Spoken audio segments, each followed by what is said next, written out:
हो शोधून ठेवते अरे मी. नाही शोधले नाही. अरे ईशा आली आहे ना तिच्या बरोबर खेळत होते. हो आता विक्रम बरोबर पण खेळत होती ती. नाही झोपलीये ती. मी शोधते ना आता. अरे तू किती वाजेपर्यंत येतोय? मी ठेवते ना शोधून. चल बाय.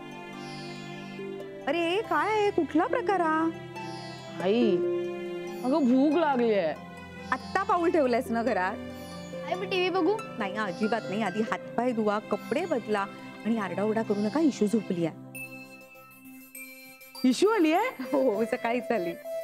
झोपली का? अरे म्हणजे काय? चल तिला उठवूया. नाही तिला झोपेत उठवायचं नाही. अगं पण आम्हाला तिच्याशी खेळायचंय. लहान मुलांना असं झोपेतून उठवायचं नाही. अगं पण आई आम्हाला खेळायचंय ना तिच्याशी. नाही ती उठल्यानंतर. ईशा अरे इशू उठली. चलो चलो चलो आपण आता मस्त मस्त खेळूया. चलो चलो चलो चलो. झोप झाली बाळा? झाली. अरे वा. बस इशू आता आपण काय खेळायचं? अरे काय खेळायचं काय? आधी तिला दूध वगैरे तर पिऊ दे. आता घालतील दंगा सगळेजण. चल तोपर्यंत आपण हाताने खेळूया. असं ठेव हात. ठेव असं ठेव. अच्छा मला ताई दे.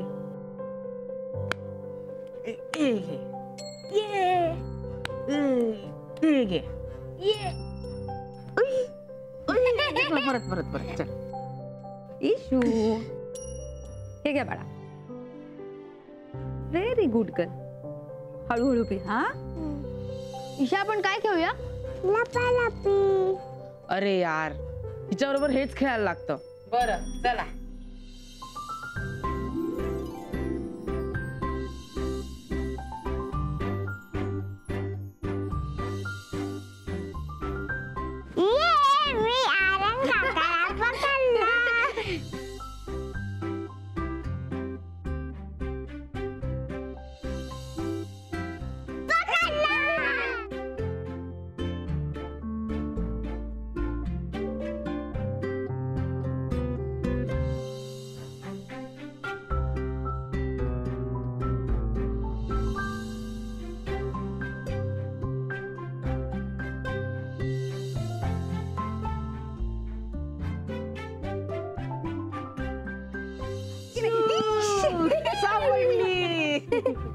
इशू सापडली. चला चला चल इशू बसा इकडे. विक्रांत काका पण लपलाय का? कुठे लपलाय विक्रांत काका? त्याला शोधलंच नाही. चला चला चला शोधायला चला त्याला. कुठे विक्रांत काका?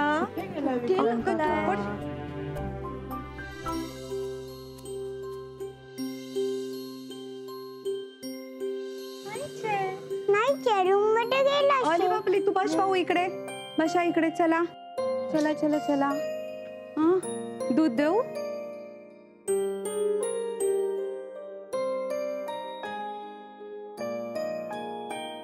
विक्रांत काका कुठे लपलाय?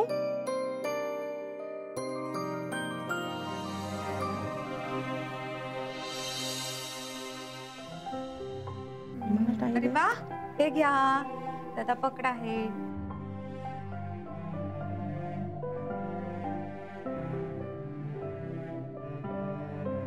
अलकाजी गीताजी तुम्हाला माहित आहे विक्रांत काका सापडलाच नाही. अरे बापरे. पण तुम्ही नीट शोधलं का आधी त्याला? हो आम्ही शोधलं. ईशा तू माझ्या बरोबर येशील? आपण शोधूया काकाला. नाही. बाळा विक्रांत काकांना माझ्यासाठी सुद्धा हरवलं.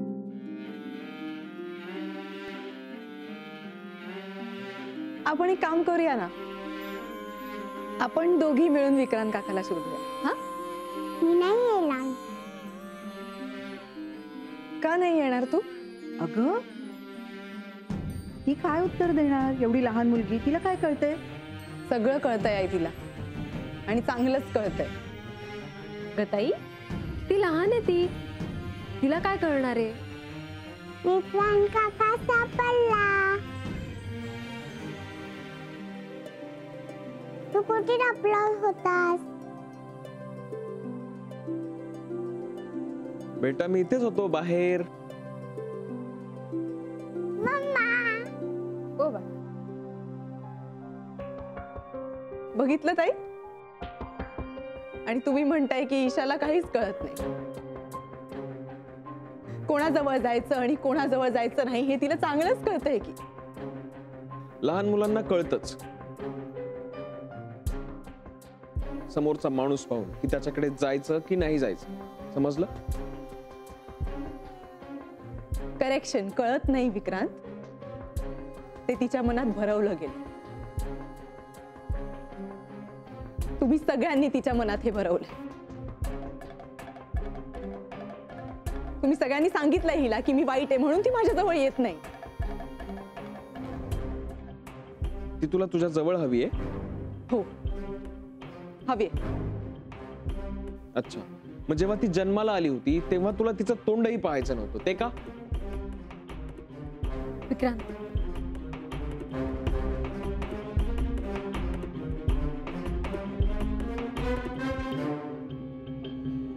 आर्यन, अथर्व, आज जा. मम्मा आपण निघूया. हो बेटा, निघूया आपण. पिल्लू, बघितलंच ताई, लहान मुलांनाही कळतं की वातावरण चांगलं नाहीये, इथे थांबायला नको. अच्छा, म्हणजे माझ्यामुळे वातावरण चांगलं नाहीये का ग मनू? काय केलंय मी आत्ता? सांग ना मला जरा. आई, गीता काकी, सांगा मला मी काय केलंय? तुम्ही सुद्धा इकडेच होता ना जेव्हा मी ईशाशी बोलत होते तेव्हा? काय बोलले मी ईशाला? आपण दोघी शोधूया ना विक्रांत काकाला. चुकीचं बोलले काही? तिच्यावर ओरडले? तिच्यावर हात उगारला नाही ना? मग तरी ती का नाही येते माझ्याजवळ, माझ्या बरोबर खेळायला? याचं उत्तर तुलाच शोधावं लागेल ताई. लहान मुलीच्या मनात काय आहे ते आम्ही कसं सांगणार? तुम्ही काय सांगणार म्हणजे? अरे याचं उत्तर तर तुमच्याकडेच आहे, कारण तुम्ही सगळ्यांनीच मिळून तिच्या मनात भरवलंय ना. म्हणूनच ती माझ्या जवळ येत नाही, म्हणूनच ती माझ्या बरोबर खेळत नाही. ती या घरातल्या प्रत्येक माणसाच्या जवळ जाते, त्याच्या बरोबर खेळते. माझ्या जवळ का नाही येत मग? हा, मोनिका, अगं या लहान मुलीसमोर कशाला वाद घालतेस? कशाला आवाज चढवतेस? आणि मी वाद घालतीये? मी तिच्याशी खेळायचं सुद्धा नाही का आता? तिच्यासाठी भांडायचं सुद्धा नाही मी. मग मी काय करायचं? तुम्ही ना कोणीच माझ्या मनाचा विचार करत नाही. मला काय वाटतं याचा विचारच करायचा नाहीये का तुम्हाला? तुला काय वाटतं ते तुझ्या वागण्यातून दिसतंय आम्हाला, कळलं? विक्रांत, प्लीज. गीता आजी, अलका आजी, तुम्हाला माहितीये का, आम्ही ना कधीच ओरडत नाही आणि मोठ्या आवाजाने तर कधीच बोलत नाही. हो ना इशू पिल्लू? हो. मम्मा ही काय चिडली आहे? तिला ना पिल्लू खूप भूक लागलीये, म्हणून अगं तिचं डोकं दुखतंय आणि चिडचिड होतीये. आपण एक काम करूया, आपण घरी जाऊया, मग ती जेवेल आणि तिला बरं वाटेल. तिला त्रास नको द्यायला ना आता. मम्मा ती का नाही जेवली? मम्मा काय ना बेटा, काही जणांना आपल्याला नेमकं काय हवंय तेच कळत नाही, म्हणून त्यांची चिडचिड होते. मग तू तिला हेल्प कर ना मम्मा. हो ग राणी, मी हेल्प करतेच ग. आपण एक काम करू, आपण आधी घरी जाऊ, मग ती जेवेल आणि तिला बरं वाटेल. Okay, no problem. आम्ही निघतो. Bye bye. बाय. चला.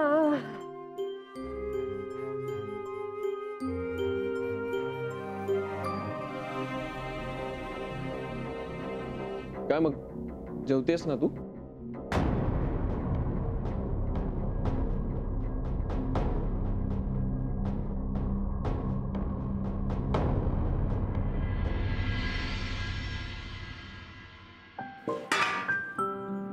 आलीस? हो अगं झोपलीये ती, मी तिला बेडवर झोपून येते.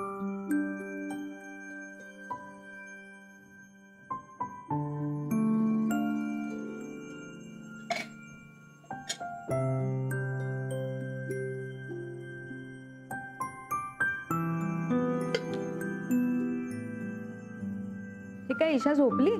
हो अगं खूप खेळली दळवींकडे आणि दमून झोपली.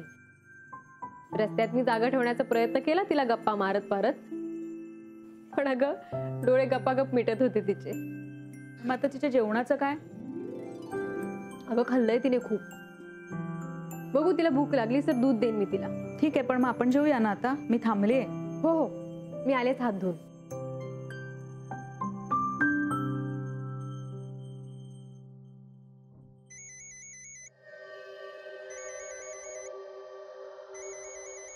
मानसी, हो आले.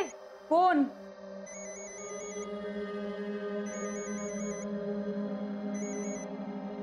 हॅलो.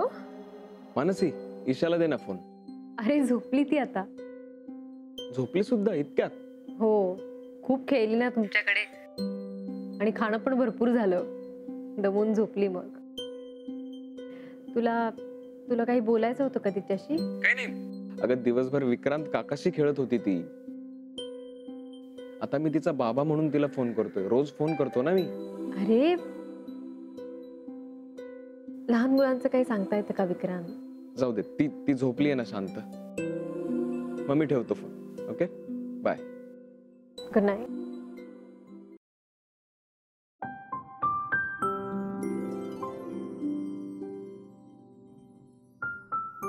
मानसी, चल ना जेवायला. भूक लागली आहे ग. सई तू जेवून घे ना, मला भूक नाहीये. हे असं काय? एवढं सगळं जेवण केलंय त्याचं काय? हे बघ, हा माझा हट्ट समज नाही तर नियम. पण जेवण तयार असेल तर मग मूड नाहीये, भूक नाहीये अशी कारणं चालणार नाही. तर ते फक्त ईशाला माफ आहे. बरं बाई, आले मी. ये. वा.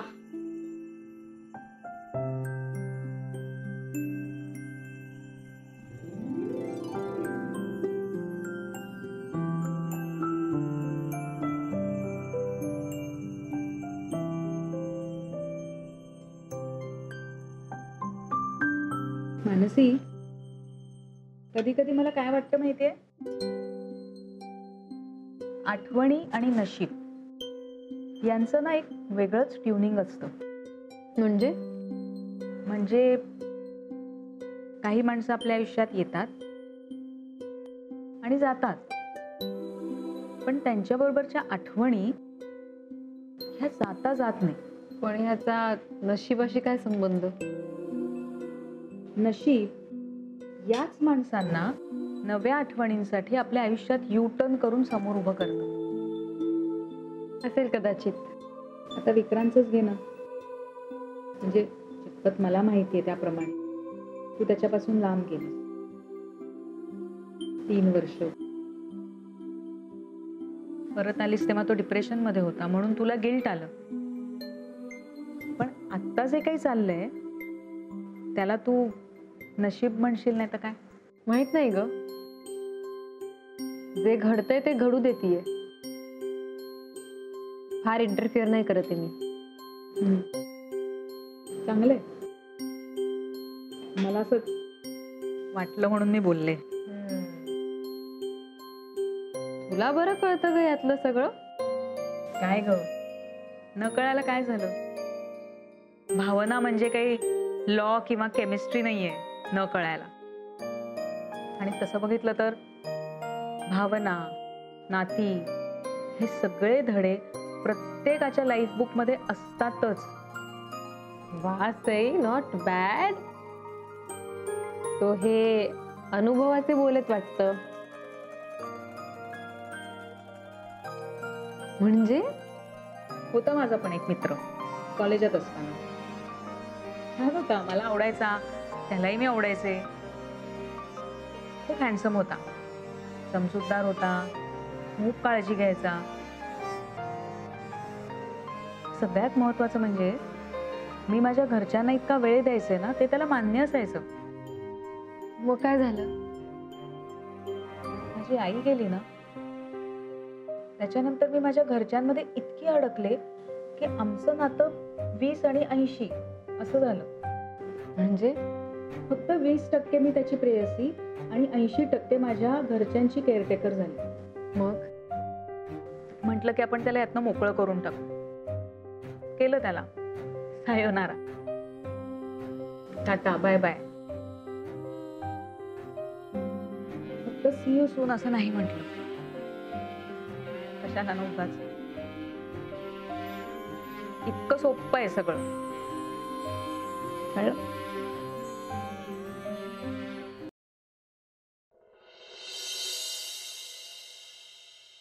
म्हणजे आम्ही सोबत असलो ना, आम्ही एकत्र गाणी गात असतो. ती मला गाणी शिकवते. तिला वेगवेगळे डान्स शिकवलेले असतात शाळेमध्ये, ते सुद्धा ती मला शिकवते. मला फार मजा येते. एकदा तर ती मला म्हणाली की मला चिटी वाजवायला शिकव म्हणून.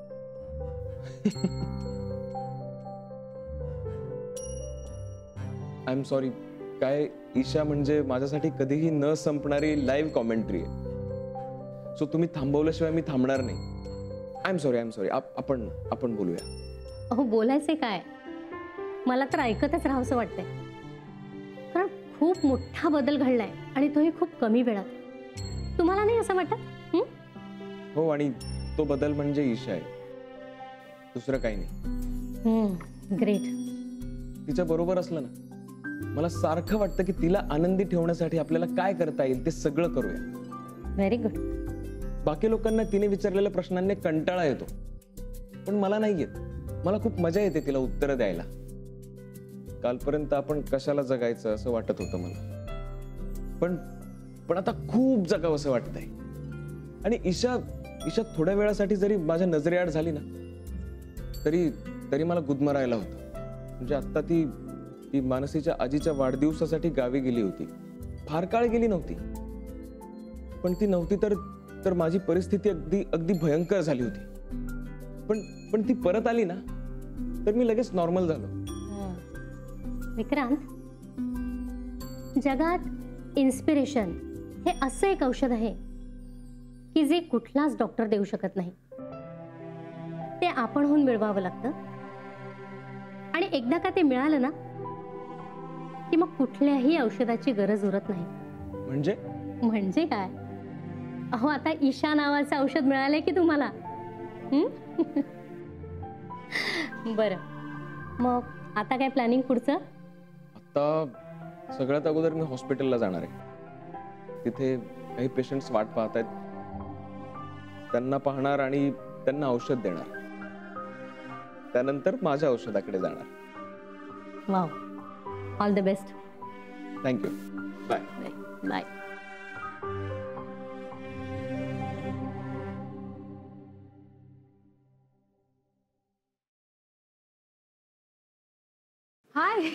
हाय.